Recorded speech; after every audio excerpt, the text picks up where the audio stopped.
need to congratulate ourselves because we called the messaging right. We said last week there needs to be three things. There needs to be dealing with something in and around the protocol and some kind of acknowledgement of what's gone wrong. There needs to be a focus on the DUP can deliver. And I was really taken with Paul Given's speech, actually, because he said exactly, we said last week, I would put Paul Given front and centre to show how a minister delivers and gets round Sinn Féin. That's exactly what his speech was. And then the third leg that we said was they need to do something about the TUV. And then we had this Stormont line. So that's the three things we said should be the messaging. That was the three things that were the messaging. I think it was, in that sense, the DUP got it right. If we're right, of course. And I actually thought, the conference went pretty well. I really like the Stormont line, and it gives a choice. And I really like this idea of putting it up to the TUV. And I think they need to do this a bit more with the TUV, because Jim Allister was on with Philip Brett on Monday, and I thought Philip let him off the hook a wee bit, because here's the thing for Jim Allister.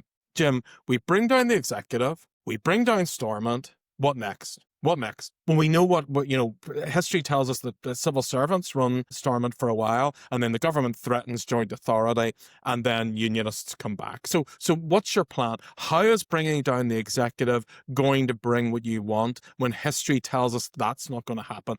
So the DUP are absolutely right. It's Stormont or Starmer. Starmer, perhaps with a little bit of greening from down south, whether it be some sort of consultative role for the government in Dublin. That's what's going to happen. Now, is that better than Stormont? And I think, Jim Allister needs to answer that. And the DUP really need to force him to answer that, because I think they're still letting him off the hook a little bit by not saying, Jim, what next? You bought down Stormont. What's going to happen after that? And then I think, for the DUP, this idea of showing that the DUP can deliver in challenging circumstances, I think that's the right way to go. That's the right way to show the DUP are the party that knows how to navigate round Stormont, knows how to navigate round the legislation and bring delivery. So I think they're on the right lines. I do still think they're probably going to need to go a little bit further on being honest about the protocol and what happened. But I think they can tie that in with this idea of we need to have Stormont, we need to have delivery, and we can't just hand things over to Keir Starmer as the TUV would want.